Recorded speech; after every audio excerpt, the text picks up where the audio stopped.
All right, guys, looks like we are live. Welcome back to Jam Crypto. So I did a live stream yesterday during Bitcoin Asia in Hong Kong. So yesterday there are like so many prominent guests speaking on stage, speaking in Hong Kong. For example, Eric Trump and CC. And he said some pretty bullish stuff, like Eric Trump specifically. Like he mentioned that Bitcoin will be reaching $1 million. So that's pretty interesting. We're going to look at where is this coming from, his thesis behind this claim. Interesting enough is that during his talk at the conference in Hong Kong, there's a live screen behind him on the massive TV. And then we were seeing the thumb, like the Bitcoin price was dipping actually while Eric Trump was speaking. So that's pretty interesting. Anyways, we're gonna look at the charts because that's how we always open the show. So welcome. Bitcoin is dipping right now. It's at 108K.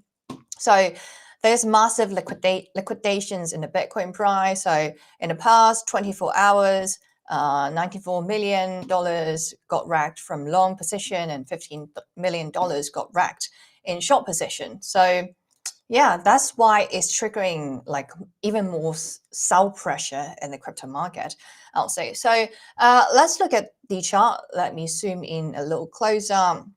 So Bitcoin is, first of all, we're on the daily chart and it dips below this major support. Like this support I drew days ago, like 109K.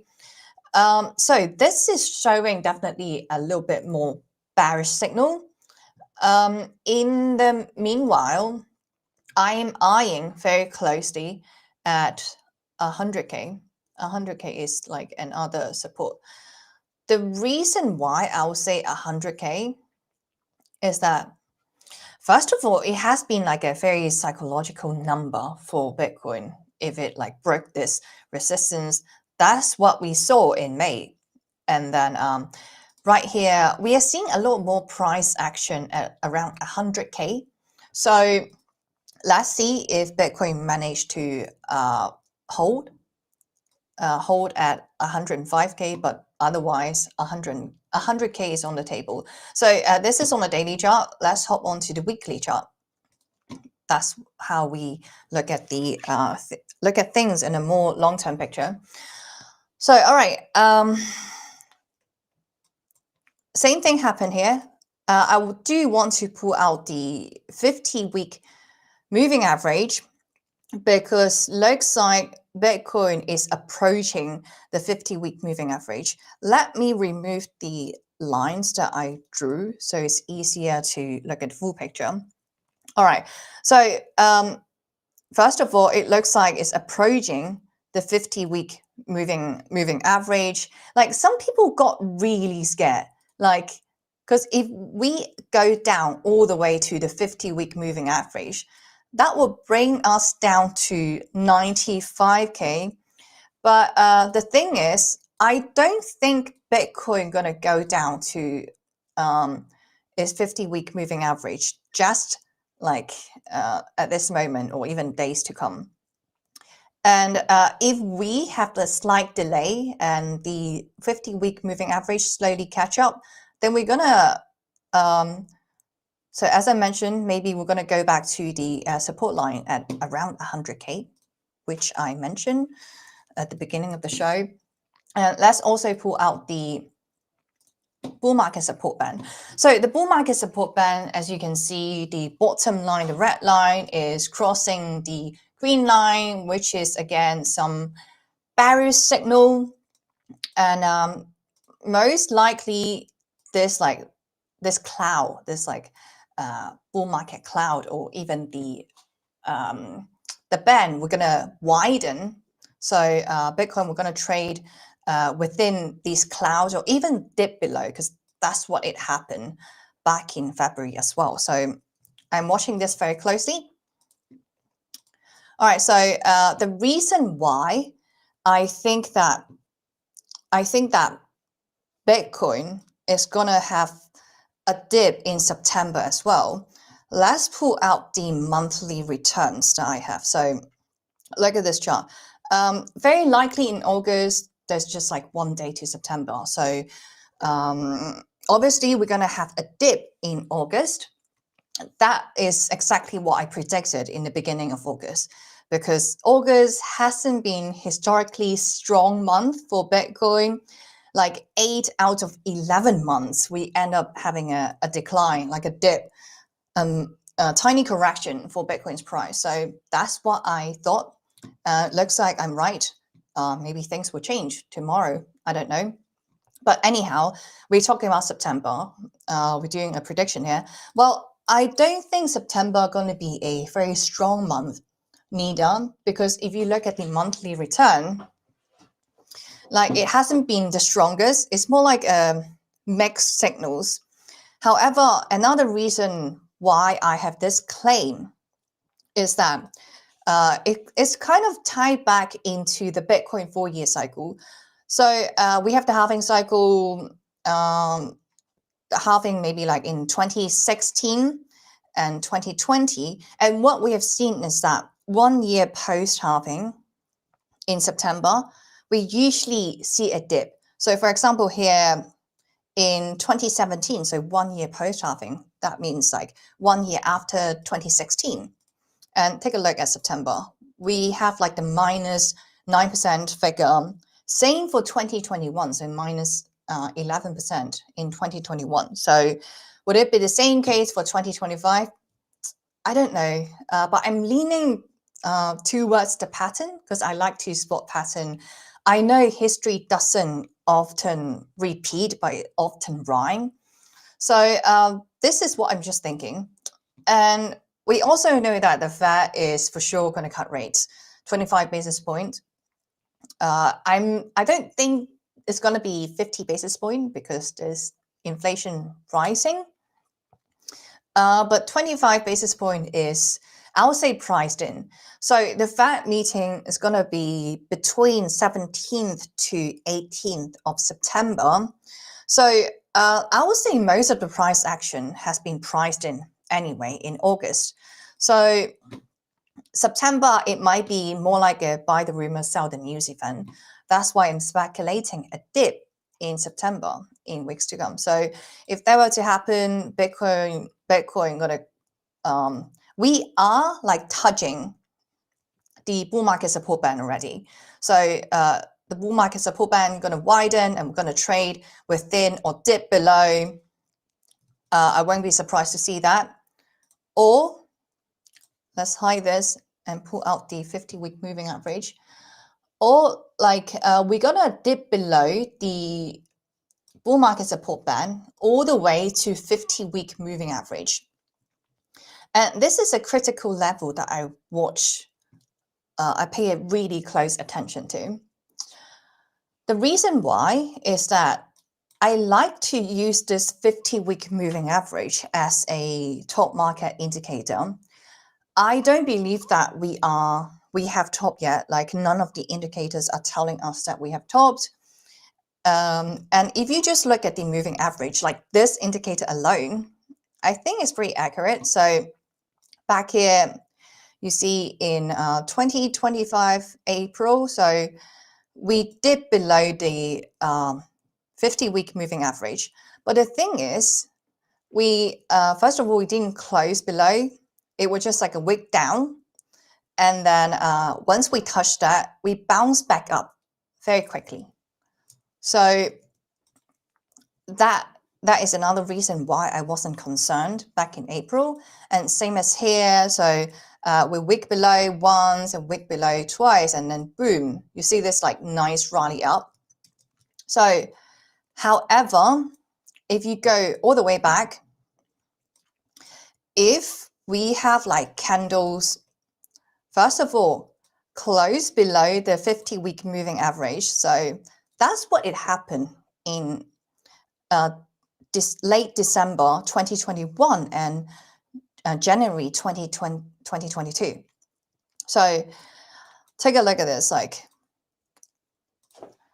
we have the first candle okay, the first candle is actually here. So the first candle that dipped below the 50-week moving average.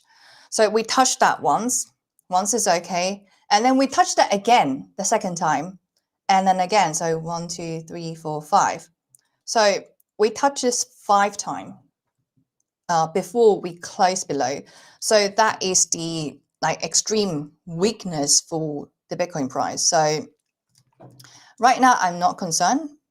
If like we have, let's say if we have like one weekly candle close below 50-week moving average, I won't be concerned.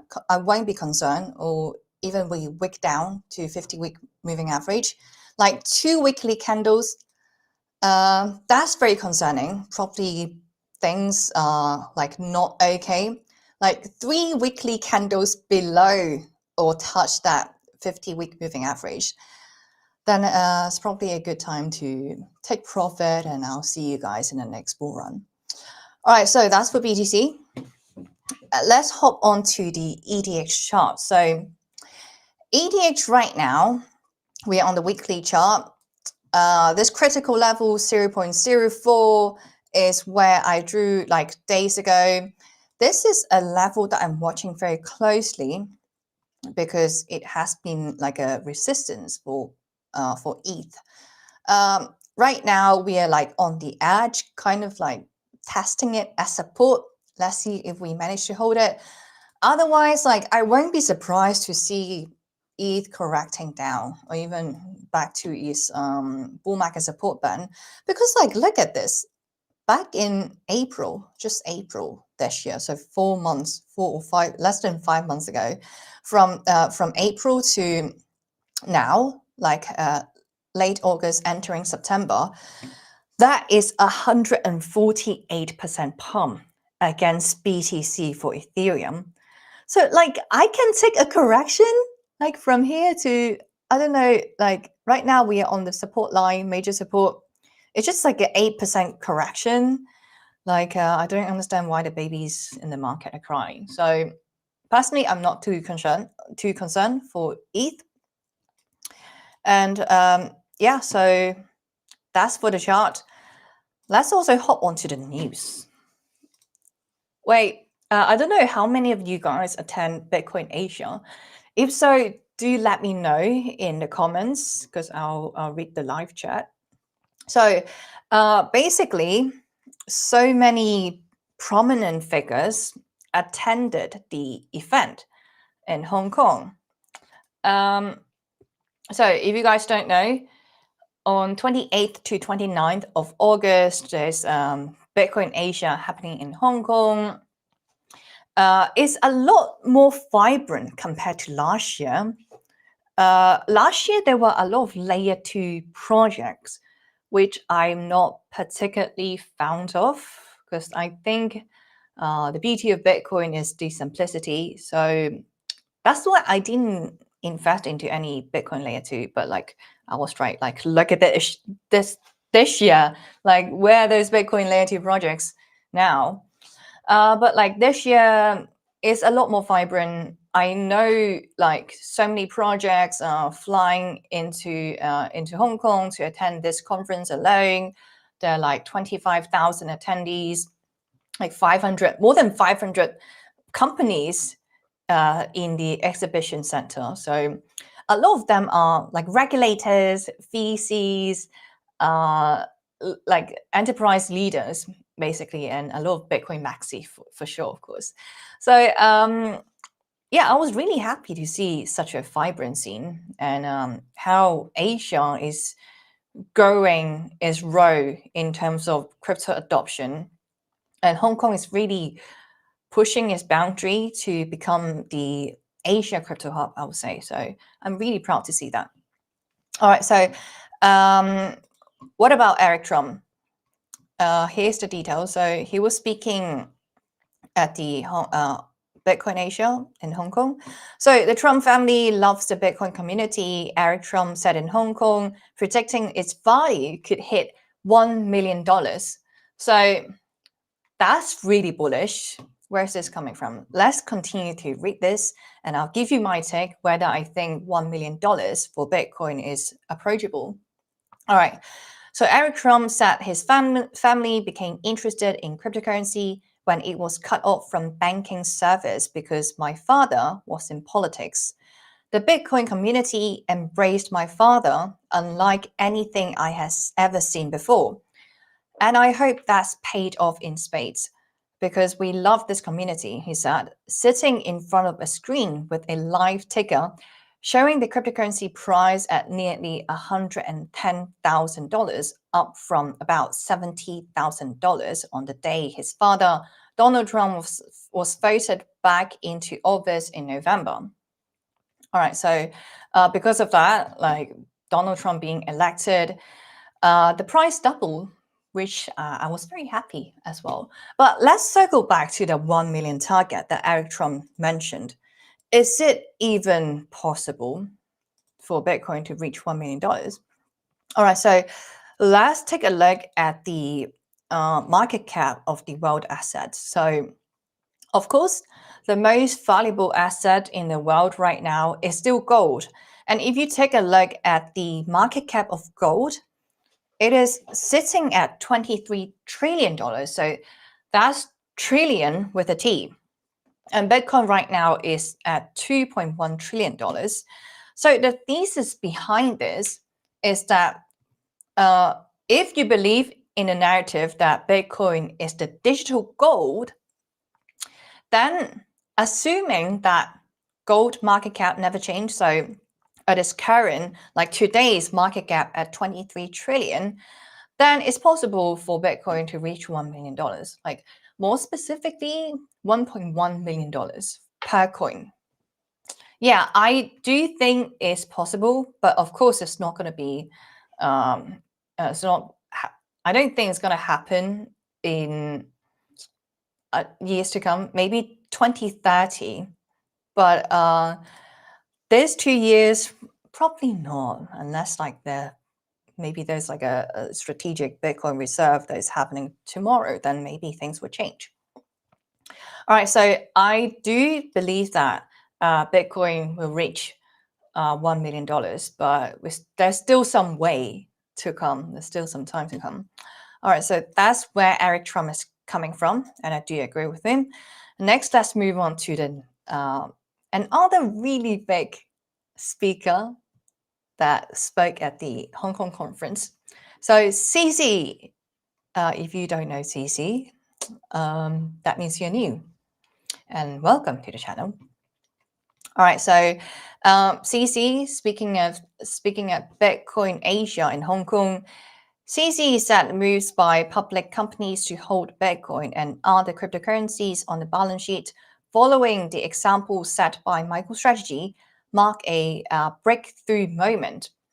So this year there are so many treasury companies, like so many of them, and a lot of them are institutions. I'm not sure if everyone likes that, but yeah, it is what it is. In the world's largest economy, 90 to 95% of the money is managed by institutions, he noted. Until ETFs and treasury companies, those guys couldn't participate in crypto in a large way. By bringing crypto exposure to equity markets in the US, Hong Kong, Japan, and beyond, CC said the industry is effectively bringing the equity markets to crypto or bringing crypto to them, depending how you look at it. Beyond Bitcoin treasuries and ETFs, CC pointed to the surge in RWA as another transformative trend. Stablecoins, treasury bills, commodities, real estate, and even personal income streams are being tokenized. So, in other words, he's bullish on RWA. He is like sitting on the fence about the treasury company play. The reason why, I'm just about to get into it, the risk. Okay, let's talk about the risk. Some firms may use crypto treasuries as a way to pump up their stock price, while others lack the expertise to manage complex basket of digital assets or investments in crypto startup. Failures are inevitable, he said, especially when markets turn. Right now, we're in a bull run, but eventually there will be a winter, there will be a bear market. Treasury companies will have to go through at least one cycle. So what CC mean here, what he meant, is that, first of all, it does feel like a bubble. Like any companies, especially those, I always call it zombie companies, like with negative cash flows, just trying to save the entire business before it go bankrupt or completely collapse and get into Bitcoin or other altcoins, which is a lot more risky. What CC is saying that is that, like, having all these unhealthy companies, zombie companies getting in, is like not entirely healthy. As long as you manage the debt to risk, the debt to asset ratio very carefully, then those are probably okay. But there'll still be like a small percentage of those companies collapsed. They don't manage the debt carefully, then there might be a cascading effect. Like MicroStrategy can get away from this because MicroStrategy, like at the end of the day, they have been getting into Bitcoin since 2020. So they have been through bear market. And let's not forget, back in 2022, even the Silvergate Bank collapsed. MicroStrategy is still okay. So what I'm saying is that MSTL has been through the test of time. So that's why I'm bullish on MicroStrategy. As for other crypto treasury company, I much rather just hold the underlying asset like BTC, ETH, or Solana, or even Doge. We're going to talk about Doge in a bit after we wrapped up here. Overall, I do think it's a net positive. So like this, crypto treasury companies are doing more good than bad because like it's institutional signs like create that legit vibe. Okay, like even institutions are doing this, then retails feel more secure to get into so-called volatile crypto market. So, and also since they are purchasing more BTC, is taking out the supply out of the circulation. So it creates more like the scarcity effect and acts more like gold, I would say. At the same time, it's still risky. So if you guys participate in this thing, just bear in mind, Bitcoin may be still okay because it's maturing, but like as you go down the line, even Solana, like a 40% dip for Solana is completely plausible. If that were to happen, that's going to hurt the balance sheet of the treasury company tremendously. So yeah, just be careful and know your risk. All right, do let me know what's your take on treasury companies, but I much rather hold the underlying asset. That's my take. All right, so that's for the treasury side. Let's move on to Donald Trump. So as we all know that he loves tariffs. So what's going on here? So appeals court strikes down many Trump tariffs, saying he overstepped his authority. Well, is this really the case or what actually happened? So the context is that so 7-4 decision of the appeal court thinks that Donald Trump is overusing his power for the global tariff. So in other words, it is illegal for the president to do such thing. So Donald Trump used the International Emergency Economic Powers Act to impose tariffs on basically every single country on the entire world, citing its emergency, like immigration or drugs or national security. But what the appeal court is saying here is that, okay, the act, like the Power Act, is only for genuine emergency, not like blanket tariffs. So the court is saying that, okay, the tariffs are very overreaching, indefinite. We don't know when it's going to end. It violated the separation of powers, yada, yada, yada. Of course, there's supporters for this, like supporter of Trump, saying that, okay, the president has the right to do this. I don't know what's your take, but the likely outcome that I'm predicting is that, of course, Donald Trump going to appeal to the Supreme Court. The reason why I'll say this is that, well, first of all, the Supreme Court, or the Court of Scottish, has a conservative majority right now. So there are 6 conservatives versus 3 liberals. So conservatives often support strong presidential powers, especially for like Republican, so like Donald Trump. And Donald Trump actually appointed 3 of those justices during his first term, so between 2017 to 2021. So obviously you're gonna lean towards his way if he takes this to the Supreme Court. However, like the appeal court delayed the enforcement until October this year. So in other words, the tariffs still active. Like nothing can stop Donald Trump at the moment. If the Supreme Court takes the case, there's going to be the oral arguments in early 2026 and final ruling in around June 2026.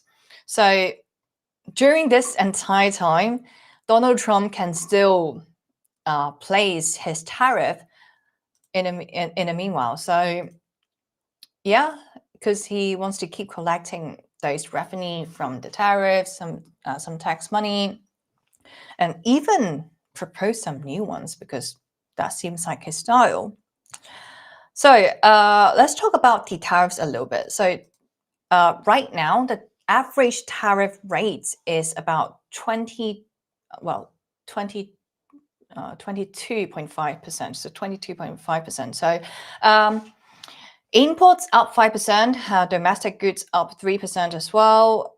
Overall CPI, however, is up as well. So we're seeing inflation ticking up. Month over month inflation is up 0.2%. So people are putting the blame on tariffs. Tariff revenues is like multi-billion, so 93 billion in by June. So it tripled in compared to 2024. Yeah, so I don't know about you guys, but historically speaking, like tariffs has always caused inflation. Trump supporters think otherwise. Like they think if the after inflation for a while, if all the cost of living is rising, then it's going to decrease the appetite for people to spend and ultimately going to cause deflation. I lean towards the inflation side. Let me know in the chat if you disagree with me. Because we're seeing, okay, GDP cut by 6% long term. Wages is also down 5%. Those revenue from the tariffs help a little bit, help with the deficit. So 5% are being recovered. But like the problem is manufacturing consumers, low income households are actually feeling the most pain. As I mentioned in the show, a lot of Americans flew, or even Canadian. Okay, Canadian is suffering from huge inflation, and a lot of foreigners are moving to Canada as well. So when I talk to foreigners in Hong Kong, because of Bitcoin Asia, like I ask them, do you notice that the price in Hong Kong is very expensive? Because that's what I always complain.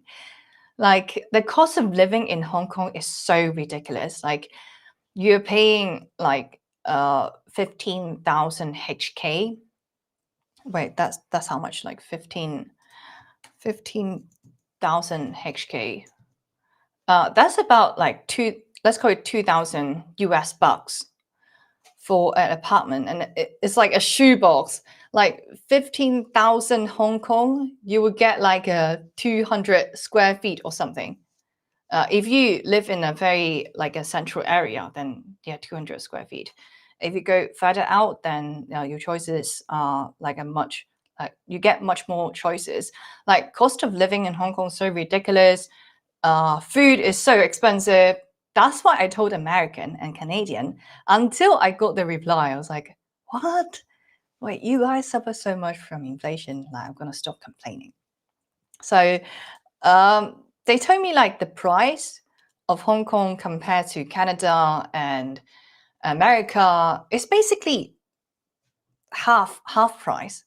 So they are getting a 50% discount when they come to Hong Kong. I was like, what? Okay. I feel really bad for the household in America after hearing that statement. But anyway, so I think it's quite ironic because Donald Trump's goal is to protect US jobs and reduce deficit. That's why he has this like tariffs, right? But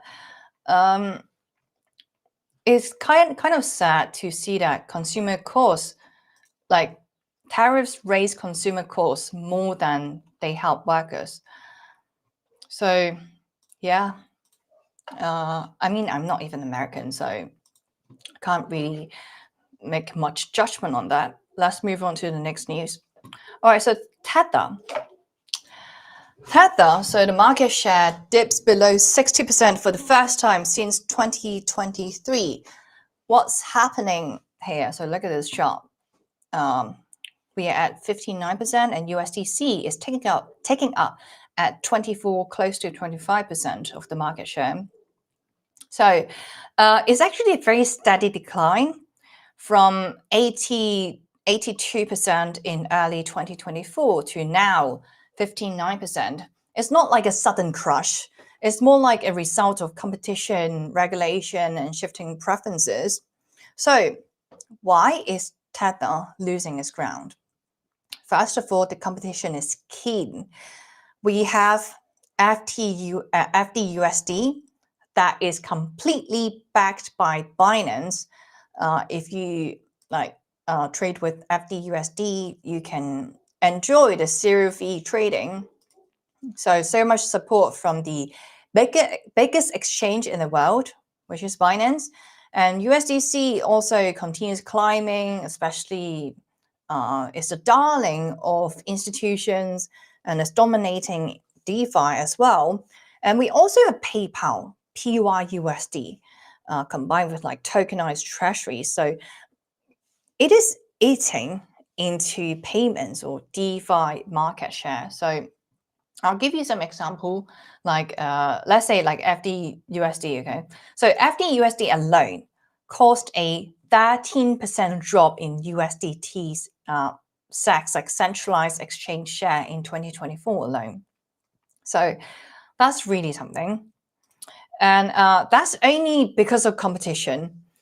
Tether is facing like threats from all directions. So another thing that is like kind of stifling Tether is the regulatory pressure. So if you look at the EU, there's like the MiCA law. USDT actually got delisted on Coinbase and EU exchanges. And in January this year, USDT lost like 1% of market cap in just a week. That is the biggest drop since FTX collapse. And institutions are also shifting towards like transparent and compliant coins, aka USDC. And if you look at USDT, it's still heavily active on Tron, which is very controversial because like Tron hasn't been the most like the darling when it comes to like compliance and stuff. And if you look at other chains, Ethereum and Solana is dominated by USDC right now. Like it's not like dominated, but it's growing at a really fast pace because of DeFi and yields. So like chain-wise is like another attack for Tether. And if you look at the yield, like in terms of yield-bearing stablecoins, there are other options. For example, USDM or Frax. So it gives users like a higher treasury yields. Like if you look at users of USDT, you don't earn any profit, while Tether is earning big time. So analysts are saying that there will be a 3 to 4% annual run risk to other stablecoins. All right, so that's just the competition. Let's look at the US policy for Tether as well. That explains why there's this decline for USDT adoption. So USDC is winning because of government support for regulated stablecoins. Circle is US-based, first of all, with full audits and AML compliance. And if you look at the Genius Act, it requires like full reserve backing, regular audits, and AML enforcement. Basically, the Genius Act is helping Circle in a tremendous way. I wouldn't say the Genius Act is targeting Tether, but the regulation definitely favors USDC over Tether. So because of this, USDC grew 90% year over year in Q2 2025, while Tether is on a decline. So USDC adoption is growing. I would say USDC is more popular in the West, while in Asia, we still use USDT quite a lot, so Tether quite a lot. I only noticed this different when I was doing like transaction with like people around the world, because like Western people usually send me USDC, while if I have to transfer anything, I usually send USDT. So that's one thing I noticed. So long-term wise, I do think USDC has a strong growth, more regulated, better for institutions. I'm not to say that USDT will slowly phase out. Like even though it's on decline, it's on a very gradual and slow decline. And let's not forget, like 40% of blockchain fees still run through USDT. So there's a risk, but I don't think it's going away anytime soon. Yeah, as for the competition from all direction, the CEO of Tether also like he made a statement that he plans US compliant stablecoin by late 2025. He wants to see a 10x supply growth. So he acknowledged the risk like regulation and competition. So he's trying to change that, trying to do something because US still sees USDT as a criminal coin. So because like back in the days, it did something dodgy, and that's why it kind of still carry that risk. Yeah, so I would like to see what USDT will do to stay active and survive this market, and let's see how it's gonna do a 10x. All right, so that's for stablecoin. Let's move on to the last piece of news. It's about Dogecoin. All right, so we are seeing a trend for Dogecoin. Dogecoin treasury companies. What are Dogecoin treasury companies? So basically, it's copying what Michael Saylor is doing. The mechanism is to raise money, whether it's by selling equity or convertible debts or IPOs, and they're going to use that capital to put it into Dogecoin by Doge, whether it's through exchanges or OTC. So they're going to report holdings transparently, like the average buy price, percentage of reserves, the profit from Doge appreciation flow will flow back to company value and share price. So it's the goal here is to give traditional investors Doge exposure via stock or ETFs. They no longer need to buy crypto directly. Basically, just like copying what MicroStrategy has been doing, a bunch of copycats, but with Dogecoin this time. That's why there is more risk when we go down the ranking, ranking of the market cap. As we go down, the risk increase. The reason why Dogecoin is a lot more risky compared to BTC treasury is that, okay, first, Dogecoin doesn't has a limited supply, it's infinite supply. About 5 billion Dogecoins minted every single year. And Dogecoin is meme driven. It is a meme.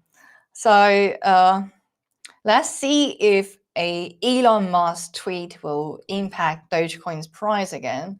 If so, like turning a meme coin into a treasury company, that's pretty interesting. That's pretty funny. All right, so there are some major players. House of Doge, they are raising $200 million. BitOrigin also. BitOrigin. So BitOrigin is a Singapore-based crypto mining company trading on Nasdaq. They raised $500 million, 400 million from equity, 100 million from debt. So of course, like, guess what happened after this news broke? Like the stock price surged 80%, just exactly like what CC predicted, or what CC said during the conference in Hong Kong. Yeah, I mean, of course, this is gonna be beneficial for Dogecoin price because like there's so much buying pressure, literally millions of buying pressure coming to Dogecoin. So because of like this kind of news, because of this news, Dogecoin jumped above like 21 cents. So long term, I think it's still gonna be bullish. Short term, just like just stay cautious with the volatility, especially when I mentioned that BTC is dipping, and I think it's going to continue its decline in September because that's all has like historically always been the case 1 year post halving. So if Bitcoin dips, it's going to drag down the entire market. So just be careful. I like Dogecoin though, don't get me wrong, because the reason why I like Dogecoin is because it's the biggest meme in the market, and it has been through the test of time, so you know that it's not going away. Yeah, I bought Dogecoin. I bought it really low at bear market. So yeah, like long-term wise, I think Dogecoin's still going to be around because it has been around for a very, very long time. I'm not worried about Dogecoin. If you guys like meme coin, then you know what I mean. It's not financial advice. It's just like I personally like Dogecoin. I like the picture. That's all, and I don't think it's going away. All right. So as for Elon Musk, so let's go back to this news. So Elon Musk's lawyer Alex Spiro set to chair $200 million in Dogecoin treasury company. All right, so that's adding more like legal and institutional credibility, like further into Dogecoin, which is like beneficial. Like as we know, like Elon Musk is the biggest shill when it comes to Dogecoin. Very possible going to tie that with Twitter payment or X payments, and also like Tesla, I think it accepts Dogecoin for payment. So some of my friends tried that in Hong Kong. It didn't work. Maybe it's limited to region, or maybe Hong Kong market is not as mature as the one in the US. But let me know if you guys have actually tried out like purchasing a Tesla with Dogecoin. Let me know if it works. Anyway, so that's the end of the segment. Before we wrapped, I do want to give a quick shout out to Tangem, because this channel has been a long-term partner with Tangem. The reason why is that, okay, first of all, Tangem is a great product. What I'm wearing here is a Tangem ring, and what you're looking at here is a Tangem card. This is the limited edition. It's also my favorite design so far, because I'm loving the vibrant color. It's a great product. You can bend it, like it's quite flexible. But the reason why I'm talking about Tangem is that they have this new update, Wallet Connect. So basically, Tangem is a cold wallet, but with Wallet Connect, you can do all the DeFi activity and sign it on your phone. Basically, just like tap your Tangem behind your phone, and you can sign your trading, even though you're doing DeFi with your cold wallet. So that's pretty cool. If you want more updates about Tangem, just watch this video I posted back in July. Like it's quite fascinating to see the developments, because like it's only been like a month, less than 2 months, and then they have this Wallet Connect just launching out. So do look out for that. If you guys need a detailed tutorial how to connect your Tangem ring, or even just a regular Tangem card, do go to Changpeng Crypto YouTube. Then you'll see a bunch of Tangem videos, some detailed tutorial about the ring specifically, or the card specifically, or some like a 30-minute interview with the team. So if you like that, if you want to purchase, make sure to use my discount code to enjoy the 10% off. Sometimes you get extra promotion, especially during the holiday season. So look out for that. Other than that, yeah, stay cool and